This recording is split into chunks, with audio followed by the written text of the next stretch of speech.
Okay, so this is the Roberts BLUTONE 300 radio.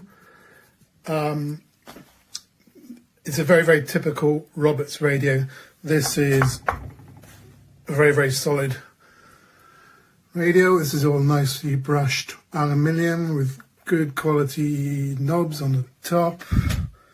We've got, again, another brushed aluminium strip at the bottom, a display. And it's even got this thing called a CD player where you can put discs into, like we used to a good, 20 years ago maybe. What else have we got around here? We've got a wireless charging connection for us. We'll have a look around the back for you. Around the back we've got the aerial itself, an auxiliary input, with USB input for service, and USB input for MP3 and WMA type files only. It doesn't support FLAC. This is a DAB plus type radio.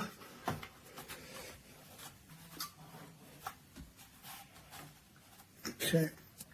Sound quality again is a Roberts quality. It's excellent. Now the downsides of it for me is that I haven't got a particularly good DAB signal up here. So when we were just around the back, you noticed you've got the aerial connection. There is no option to have that an auxiliary aerial going into that. So even for somebody who's got a house that's got good DAB signal, you can only ever put this radio in an area of your house that's got it. If you want to put it in say a basement or something like that, or any room in your house that hasn't got a good signal, you can't use it because of that reason. Well, I'm still using it, and I'll come to how I'm using it in a moment. I've got another Roberts radio, a 93 Stream, I think it's called, which uses Wi-Fi radio. And as far as the radio goes, it just completely blows this out of the water with the options that you've got on that front. Another thing that I find is a bit strange is that it's a Bluetooth radio, and you can Bluetooth in with your phone and connect on there and play music from your phone. We've got a headphone support here, but they don't support headphone connection. I mean, you could just argue that you'd rather just connect your headphones to your phone and not even use this at all, I suppose, on that front. But I don't know. If it's Bluetooth, they should have allowed the option to connect your headphones to it as well. They're promoting this port here. I find it's quite finicky about exactly where you put your phone. Put it there, it's not going to charge. Mine, you've got to get it absolutely spot on. Come on. Do it for me. There we go. I'm getting more practice and I'm getting better at it, but you have got to be really precise with where I put my phone. It's not the phone. I use that all the time in my car and on my desk, and I don't get that issue on other devices. The interface is very, very simple. We just got a power button, a source button, the radio preset scrolling, or the station lists. You got forward a track, backward a track for auxiliary inputs, or I think that goes through the radio presets as well. An information button for the DAB channel, and we'll see your volume. This is all repeated on quite a simple looking, I should have put that better for you, Roberts remote control. Again, all the buttons are the same. Got a mute as well on this one. Let's turn it on. Sound quality is excellent. I'm not sure if I've already said that, but there's your options. So you've got CD, USB, auxiliary input. We'll go to the DAB, radio 4.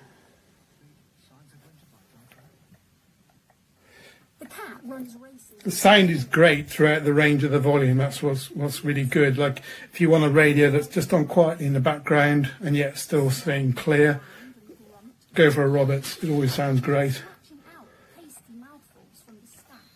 We can go through. Let's try this one.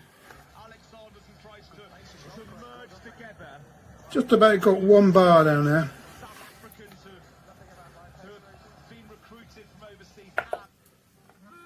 Radio 3. Okay, how am I actually using this at the moment is I need a Wi-Fi radio. So what I do is I've got an app on my phone that allows me to use any streamed radio, which I think is the vast majority of them, far more than DAB.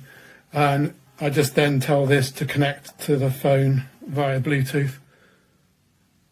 It's not great for me because it means I've got to keep using my phone all the time to change radio channels if I need to. But it works. What else was there that I found a bit strange? Yeah, if you go to this with the remote control, if you're listening to the radio, I don't think this has got anything to do with the fact I've got a weak signal. If you go down through the list with the remote control, keep pressing down, you're going down.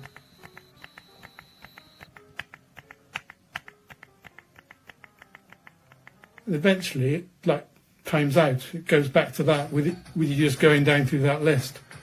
Don't know why. It's a bug with it. I mean, I've tried all sorts of things. Works fine if you're using this, but with the remote, I find it impossible to get to anything that's a lot further down in the alphabet.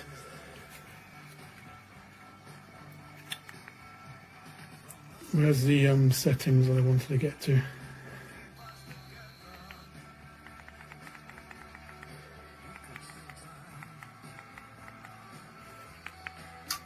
If you go to the system settings, another thing which is a bit dodgy, it's not mentioned in the very, very small instructions that they give you.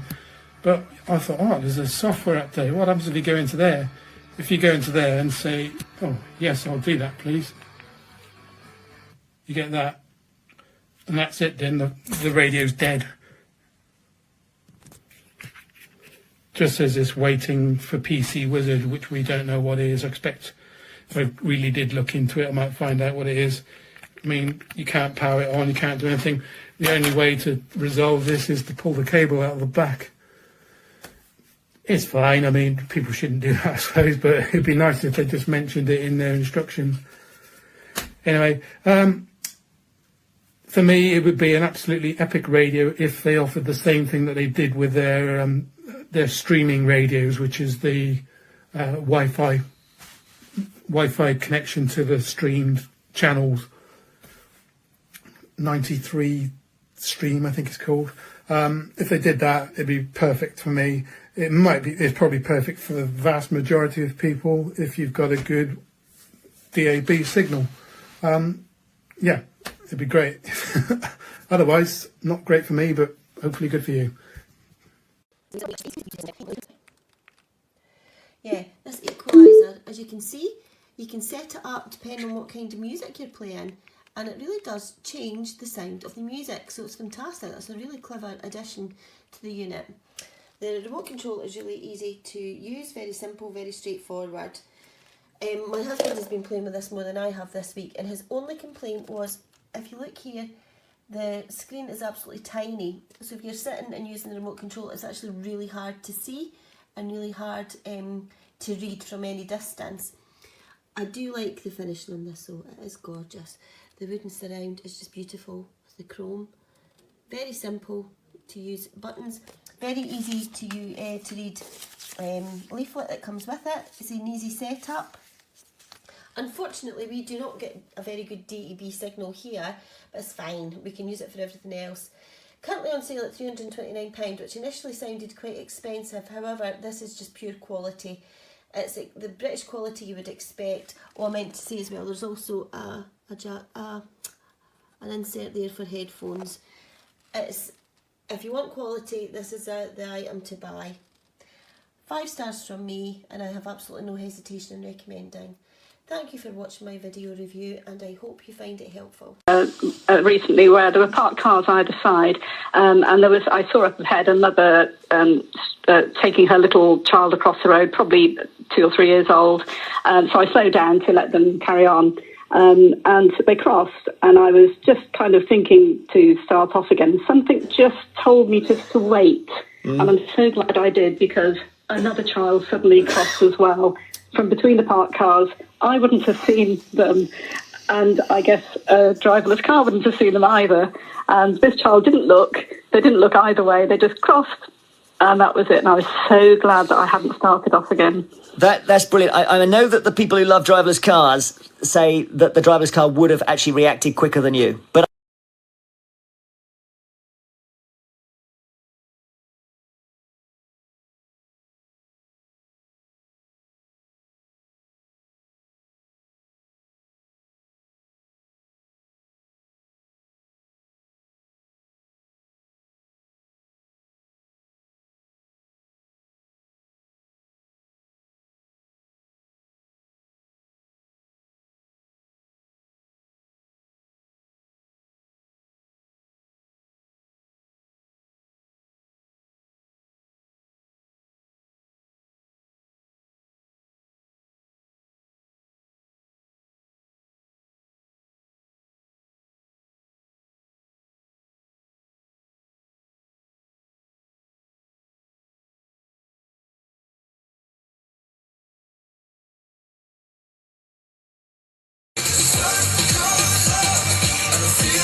The ultimate top 500 throwbacks. Hallam FM, number 388.